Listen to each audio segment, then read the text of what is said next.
ایک شخص بیوی کی قبر پر بیٹھ کر رو رو کے کہہ رہا تھا، یا اللہ میری بیوی کو کبھی معاف نہ کرنا۔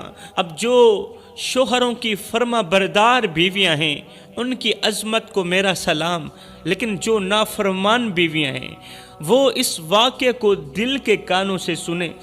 ہو سکتا ہے یہ واقعہ تمہاری زندگی بدلنے کا ذریعہ بن جائے۔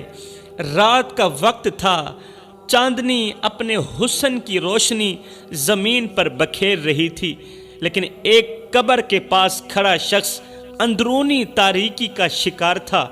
وہ شخص جو ایک درمیانی عمر کا تھا، نوجوان تھا، دیہاتی تھا، آنکھوں میں آنسو لیے اپنی بیوی کی قبر پر ہاتھ پھیلائے کھڑا تھا۔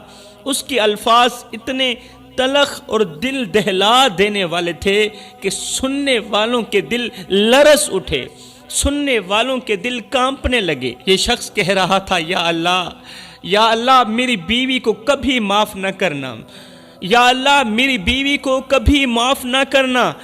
یہ شخص بیوی کی قبر کے سرہانے کھڑے ہو کر بد دعائیں کر رہا تھا، یا اللہ میری بیوی کو کبھی معاف نہ کرنا۔ یہ دعا نہیں، ایک دل شکستہ مرد کی آہ تھی، ایک ایسی فریاد جو اس کی روح کے ٹکڑے ہونے کا پتہ دیتی تھی۔ لیکن یہ جملہ اتنا غیر معمولی تھا کہ کوئی سوچتا آخر ایسا کیا ہوا کہ ایک شوہر اپنی بیوی کے لیے یہ بد دعا کر رہا ہے۔ حضرت سیدنا عیسیٰ علیہ السلام کا اسی قبرستان سے گزر ہوا۔ آپ نے ایک شخص کو قبر کے پاس بیٹھے روتے ہوئے دیکھا۔ وہ شخص زمین پر گرا ہوا تھا اور اس کی زبان سے عجیب و غریب بد دعا نکل رہی تھی۔ عیسیٰ علیہ السلام نے جب اس کی یہ بد دعا سنی کہ یا اللہ میری بیوی کو کبھی معاف نہ کرنا، اللہ میری بیوی کو کبھی معاف نہ کرنا، ہے حدیث پاک میں آیا ہے، رسول کریم صلی اللہ علیہ وسلم نے فرمایا جب کوئی عورت اپنے شوہر کو اذیت دیتی ہے، جب کوئی بیوی اپنے شوہر کو اذیت دیتی ہے، دکھ دیتی ہے، درد دیتی ہے، تو جنت کی حوریں یہ کہتی ہیں کہ اللہ تجھے ہلاک کرے، اللہ تجھے ہلاک کرے، اور ساتھ میں حوریں کہتی ہیں اے عورت اس مرد کو اذیت نہ دے، اس کو تکلیف نہ دے، یہ تیرے پاس تو کچھ وقت کے لیے ہے، یہ تیرے پاس کچھ وقت کے لیے ہے، جلد ہی تجھے چھوڑ کر ہمارے پاس آنے والا ہے۔ ہائے یہ شخص رو بھی رہا تھا اور ساتھ میں بد دعا بھی دے رہا تھا، اللہ میری بیوی کو کبھی معاف نہ کرنا۔ اتنے میں اسی راستے سے حضرت سیدنا عیسیٰ علیہ السلام کا گزر ہوا۔ حضرت عیسیٰ علیہ السلام اس کے قریب گئے، اس سے نرمی سے پوچھا، پیار سے پوچھا، اے شخص تو کون ہے اور کیوں بیوی کے لیے ایسی دعا کر رہا ہے؟ کیا تجھے معلوم نہیں ہے کہ اللہ کے بندوں کے لیے تو رحمت کی دعا کرنی چاہیے؟ تو الٹا کہہ رہا ہے اللہ میری بیوی کو کبھی معاف نہ کرنا۔ وہ شخص جس کا نام عبدالسلام تھا، اس نے حضرت عیسیٰ علیہ السلام کی طرف دیکھتے ہوئے اپنے آنسو پوچھتے ہوئے کہا، اے اللہ کے نبی، میں نے اپنی بیوی سے بے حد محبت کی ہے، انتہا کی محبت کی ہے، ایسی محبت جس کی کوئی حد نہیں تھی، اپنی زندگی کی ہر خوشی اس پر نچھاور کی۔ یہ بیوی جو قبر کے اندر سوئی ہوئی ہے، اے اللہ کے نبی، میں نے اپنی بیوی کے لیے وہ سب کیا جو شاید کوئی انسان کر سکتا ہے۔ میں نے اپنی خوشیوں کو قربان کیا، اپنی خواہشات کو دفن کیا، یہاں تک کہ جب میری بیوی بیمار ہوئی تو میں نے اپنی رگوں سے خون نکال کر اس کی رگوں میں ڈالا تاکہ وہ زندہ رہے، میری خیر ہے۔ میں نے ہر درد سہ لیا، ہر دکھ، ہر بیماری سہی، صرف اس کی مسکراہٹ کے لیے، لیکن اس نے مجھے کبھی اپنا بنایا ہی نہیں تھا۔ میری محبت اس کے لیے صرف ایک بوجھ تھی۔ ہائے شوہر روتے روتے زمین پر بیٹھ گیا، یہ شخص روتے روتے زمین پر بیٹھ گیا۔ اس کے الفاظ میں اس کی ٹوٹی ہوئی روح کی گونج تھی، اے اللہ کے نبی، کیا یہ انصاف ہے کہ جسے ہم اپنے دل سے زیادہ عزیز رکھیں وہ ہمیں یوں دھوکہ دے کے چلا جائے؟ جسے ہم اپنے دل سے زیادہ پیار کریں، عزیز رکھیں، اللہ اکبر، میں نے اسے اپنی جان دے دی، اپنی زندگی دے دی، لیکن اس نے میرے دل کو روند کر رکھ دیا۔ آج بھی یہ زمین اس کی قبر کے لیے اور میرا دل اس کے بوجھ کے لیے، لیکن اس نے میری محبت کا کبھی احترام نہ کیا، مجھے دھوکہ دیا اور مرتے دم تک میرے دل کے ٹکڑے ٹکڑے کرتی رہی۔ حضرت میں اس کے ظلم کو کبھی نہیں بھلا سکتا۔ حضرت عیسیٰ علیہ السلام نے اس کی بات سنی اور نہایت ہی حکمت سے فرمایا، اے شخص، تو نے جو ظلم سہا ہے اللہ اسے جانتا ہے اور وہ تیرے دکھ سے غافل نہیں ہے، میرا اللہ تیرے دردوں سے غافل نہیں ہے، لیکن تو اپنی بیوی کے لیے بد دعا نہ کر بلکہ اس کے لیے ہدایت اور رحمت کی دعا کر، کیونکہ انسان کی بخشش میں ہی اللہ تعالیٰ کی خوشنودی ہے۔ لیکن پہلے یہ تو بتا کہ آخر تیری بیوی نے کون سے ایسے گناہ کیے جس کی وجہ سے تو اس کے مرنے کے بعد بھی اسے بد دعائیں دے رہا ہے؟ آخر تیری بیوی نے کون سے ایسے گناہ کیے تھے؟ بتا تو صحیح۔ کہا، اے اللہ کے نبی، میری بیوی کے گناہ وہ تھے جو میری روح کو زخمی کر گئے، میرے اعتماد کے ٹکڑے ٹکڑے کر گئے۔ پہلی وجہ یہ ہے کہ وہ میری غیر موجودگی میں غیر محرم مردوں کو اپنے گھر میں بلاتی تھی۔ یہ جو مرنے والی بیوی ہے، قبر کے اندر سونے والی بیوی ہے، اے اللہ کے نبی، اس کا دوسرا گناہ یہ تھا کہ جب وہ گھر سے باہر نکلتی تو خوب بناؤ سنگھار کر کے نکلتی تھی، خوب میک اپ کر کے نکلتی تھی۔ میرے معاشرے میں کتنی عورتیں اس طرح کی ہیں، اللہ ماشاء اللہ، ہر ایک عورت کی بات نہیں کر رہا کہ شوہر کی غیر موجودگی میں اپنے دوستوں سے باتیں کرتی ہیں، شوہر کی غیر موجودگی میں اپنے دوستوں سے، اللہ اکبر، محبت کرنے والوں سے، شوہر سے لک چھپ کے شہوت پرست لوگوں سے ویڈیو کال پہ بات کرتی ہیں۔ اور کتنی عورتیں ہیں جو جب گھر سے باہر نکلتی ہیں تو خوب بناؤ سنگار کر کے، خوب میک اپ کر کے گھر سے باہر نکلتی ہیں کہ ہر ایرے ویرے نتھو خیرے کی نظر میرے چہرے پر پڑے۔ بالوں کو سنوارنا یہ اس چیز کا ثبوت ہے کہ یہ سچ ہے۔ تم اسی سوچ کی بنیاد پر ہی بالوں کو سنوار کر گھر سے باہر نکلتی ہو، بے پردہ نکلتی ہو کہ ہر ایرے ویرے نتھو خیرے کی گندی نظر تمہارے چہرے پر پڑے، تمہارے بالوں پر پڑے، پھر وہ تمہارے حسن کی تعریف کرے۔ اے اللہ کے نبی، اس کمبخت عورت کا دوسرا گناہ یہ تھا کہ جب یہ گھر سے باہر نکلتی تھی تو خوب بن سنور کر نکلتی تھی، خوب میک اپ کر کے ایسے تیار ہو کر جاتی تھی کہ غیر محرم مرد اسے دیکھ کر رک جاتے اور نظریں ہٹانا بھول جاتے۔ میں نے اسے کئی بار منع کیا، میں نے کہا کہ عورت کا زیور اس کی حیا ہے، ارے عورت کا زیور پردہ ہے، لیکن وہ میری بات کو مذاق میں ٹال دیتی تھی۔ وہ کہتی کہ خوبصورتی دکھانے کے لیے ہوتی ہے، خوبصورتی چھپانے کے لیے نہیں ہوتی۔ اے اللہ کے نبی، میں اپنی غیرت کی آگ میں جلتا رہا۔ جب میری بیوی مجھے کہتی کہ خوبصورتی دکھانے کے لیے ہوتی ہے، چھپانے کے لیے نہیں ہوتی، اے اللہ کے نبی، میں اپنی غیرت کی آگ میں جلتا رہا، لیکن وہ ہر بار میری عزت کو ان غیر محرم نگاہوں کے سامنے بے نقاب کر کے چلی جاتی تھی۔ روتے ہوئے بولا، اے اللہ کے نبی، کسی مرد کے لیے اس سے بڑا دکھ اور کیا ہو سکتا ہے کہ اس کی بیوی ایسے مردوں کے لیے زینت بنے؟ اس سے بڑا درد کیا ہو سکتا ہے؟ اس سے بڑا دکھ کون سا ہو سکتا ہے کہ اس کی بیوی ایسے مردوں کے لیے زینت بنے جن کا اس کے ساتھ کوئی رشتہ نہ ہو، کوئی ناتا نہ ہو، جو اس کے لیے غیر محرم ہو۔ آئے اس دکھی انسان کی آنکھوں میں آنسو تھے۔ اللہ کے نبی اس کے قریب بیٹھے اس کے درد سن رہے ہیں۔ ہچکیاں بھرتے ہوئے اس نے کہا، اے اللہ کے نبی، بیوی کا تیسرا زخم وہ تھا جو میری غربت کا تانا دے کر میری روح پر لگایا گیا۔ میری بیوی کا میکا بہت امیر تھا اور میں ایک غریب تھا۔ اس نے کبھی بھی مجھے میری غربت کے لیے معاف نہ کیا۔ ہر بات پر، ہر چھوٹے مسئلے پر وہ مجھے میری غربت کے تانے دیتی تھی۔ حالانکہ روٹی میں کھلاتا تھا، اس کے والدین نہیں کھلاتے تھے، اسے کپڑا میں پہناتا تھا، اس کے والدین نہیں پہناتے تھے، اس کی ضروریات میں پوری کرتا تھا، اس کے والدین نہیں کرتے تھے۔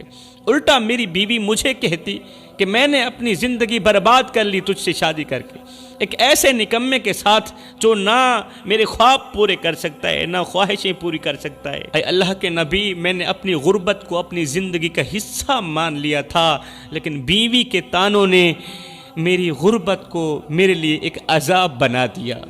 وہ ہمیشہ اپنی خوشیوں کو میری ناکامیوں کے ساتھ تولتی رہتی تھی۔ میں نے دن رات محنت کی، اپنی استطاعت سے بڑھ کر اس کی خواہشیں پوری کرنے کی کوشش کی، لیکن وہ ہمیشہ مجھے میری کمزوریوں کا احساس دلاتی تھی۔ اے اللہ کے نبی، میری سب سے بڑی آزمائش اور سب سے گہرا زخم میری ماں کی موت ہے۔ اب اس نے سب سے جو گہرا زخم تھا اللہ کے رسول کو بتایا تو اللہ کے نبی کی آنکھیں چھم چھم برسنے لگیں۔ کہنے لگا میری ماں بوڑھی تھی، زندہ تھی، وہ میری سب سے بڑی دعا تھی، میری بوڑھی ماں میرے لیے سب سے بڑی دعا تھی، لیکن میری بیوی اسے اچھا نہیں سمجھتی تھی۔ وہ ہمیشہ میری ماں کو برے القابات سے یاد کرتی تھی، میری ماں پر جھوٹے الزام لگاتی اور میرے سامنے ان کے خلاف باتیں کرتی۔ میں نے اپنی بیوی کو کئی بار سمجھایا کہ ماں کی عزت کرنا ہماری دنیا و آخرت کا فرض ہے، لیکن وہ میری بات کو کبھی نہیں سمجھتی تھی۔ ایک دن جب میں کھیتوں میں کام کرنے گیا، میری بیوی اور ماں کے درمیان کسی بات پر جھگڑا ہوا۔ میری بیوی نے اپنی نفرت اور غصے میں وہ کر دیا جو میں نے کبھی سوچا بھی نہیں تھا، وہ کر دیا جو میں نے کبھی سوچا بھی نہیں تھا کہ ایسا بھی ہو سکتا ہے۔ میری غیر موجودگی میں اس نے میری بوڑھی ماں کو دھکا دے کر زمین پر گرا دیا۔ بوڑھی ماں نے اپنے کمزور ہاتھوں سے اٹھنے کی کوشش کی، لیکن جب اٹھ نہ پائی تو اس کے منہ سے بے ساختہ الفاظ نکلے جو دل چیر دینے والے الفاظ تھے۔ کہنے لگی اے اللہ مجھے معاف کر دے، مجھے معاف کر دے، مجھے اپنے بیٹے کی خوشیوں کے لیے یہاں سب کچھ برداشت کرنا پڑ رہا ہے۔ جب اس نے میری بوڑھی اور کمزور سی ماں کو ایک زوردار دھکا دیا تو میری ماں اسی زمین پر ہی دم توڑ گئی، ہمیشہ کے لیے خاموش ہو گئی۔ لیکن موت سے پہلے ہمیشہ کے لیے خاموشی اختیار کرنے سے پہلے میری ماں نے میری بیوی کی طرف دیکھتے ہوئے کہا تھا، بیٹی میں نے ہمیشہ تمہیں اپنی بیٹی سمجھا، میں نے ہمیشہ تمہیں اپنی بیٹی سمجھا، میں نے کبھی یہ نہیں چاہا کہ تمہیں کسی بات سے تکلیف ہو، لیکن تم نے میرے بڑھاپے کو بوجھ سمجھا۔ تمہیں یہ نہیں معلوم کہ میں نے اپنی زندگی کا ہر لمحہ اپنے بیٹے کے لیے قربان کیا تاکہ وہ تمہیں خوش رکھ سکے۔ تمہارے رویے نے مجھے بہت دکھ دیا، لیکن میں تمہیں کبھی بد دعا نہیں دوں گی۔ تو نے مجھے جتنے دکھ دیے، جتنے درد دیے، لیکن میں ایک ماں ہوں، تمہیں کبھی بد دعا نہیں دوں گی۔ بس یہ یاد رکھنا، جس دل کو تم نے زخمی کیا ہے وہ کسی دن یاد آئے گا تمہیں میرے بیٹے کی محبت کی قدر نہ ہوئی، لیکن اللہ ہر چیز کا حساب لے گا تجھ سے۔ بیٹی اتنا ظلم کر جتنا تو سہ سکے، کیونکہ اللہ کا ترازو صرف انصاف ہی تولتا ہے، جیسا کرو گے ویسا بھرو گے۔ اے اللہ کے نبی، جب میں گھر واپس آیا تو میری ماں کا بے جان جسم زمین پر پڑا تھا۔ میری بیوی نے اس واقعے کو چھپانے کی بہت کوشش کی مگر کامیاب رہی، بہت کوشش کی مگر کامیاب رہی۔ ہائے میری دنیا اندھیری ہو گئی۔ جب میں نے ماں کو مردہ پایا تو میری دنیا اندھیری ہو گئی۔ ماں جو میری جنت تھی، ہائے میری زندگی کی سب سے بڑی نعمت مجھ سے چھین لی گئی۔ اے اللہ کے نبی، میں نے اپنی ماں کے قدموں میں جنت دیکھی تھی، لیکن میری بیوی نے اس جنت کو مجھ سے چھین لیا۔ ماں کو جو دکھ میری بیوی نے دیا اس کا حساب میں اللہ کے سپرد کرتا ہوں۔ میری بیوی نے میری ماں کو جو درد دیے اس کا حساب میں اللہ کے سپرد کرتا ہوں۔ وہ ظلم جو میری ماں پر ہوا میں اسے کبھی نہیں بھول سکتا۔ میری بیوی نے نہ صرف میری ماں کو مار دیا بلکہ میری روح کو بھی توڑ دیا۔ وہ ظلم جو میری ماں پر ہوا میں اسے کبھی نہیں بھول سکتا۔ میری بیوی نے نہ صرف میری ماں کو مار دیا بلکہ میری روح کو بھی توڑ دیا، میرے دل کو بھی توڑ دیا۔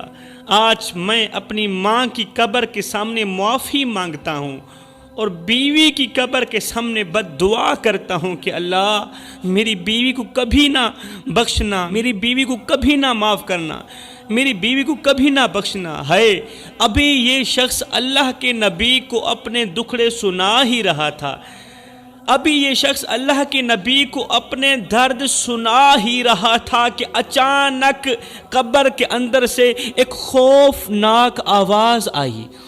اچانک قبر کے اندر سے ایک خوفناک آواز آئی، مجھے بچاؤ، مجھے بچاؤ۔ آئے جو گناہ میں نے دنیا میں کیے تھے وہ میرے سامنے جانوروں کی شکل اختیار کر گئے ہیں۔ وہ گناہ جو میں نے دنیا میں کیے وہ میرے سامنے جانوروں کی شکل اختیار کر گئے ہیں اور مجھے نوچ رہے ہیں۔ وہ کانپتے ہوئے قبر کی طرف دیکھ رہا تھا۔ قبر کے اندر سے آواز آ رہی تھی، آواز آ رہی تھی کہ میرے گناہوں نے مجھے گھیر لیا ہے، وہ زہر بن کر میرے جسم میں سرایت کر رہے ہیں، مجھے ان سے بچاؤ، وہ گناہ جو میں نے دنیا میں کیے۔ اللہ کے نبی نے فرمایا، اے شخص، اللہ نے ہمیں یہ منظر اس لیے دکھایا ہے، اللہ نے ہمیں قبر کے اندر کا منظر اس لیے دکھایا ہے تاکہ تو اور دوسرے لوگ اس سے عبرت حاصل کریں۔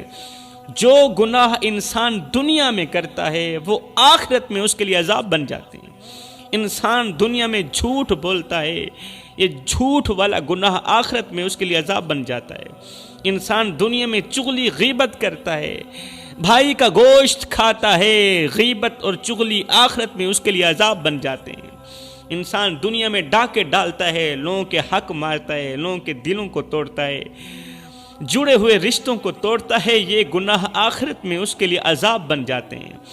یہ جانور جو تیری بیوی کو نوچ رہے ہیں یہ اس کے گناہوں کی علامت ہیں۔ وہ گناہ جو وہ دنیا میں کر کے آئی، وہ تیری غیر موجودگی میں غیر محرم مردوں کو اپنے پاس بلاتی تھی، یہ ان گناہوں کا انجام ہے۔ وہ گناہ آج اس کے لیے عذاب بن گئے۔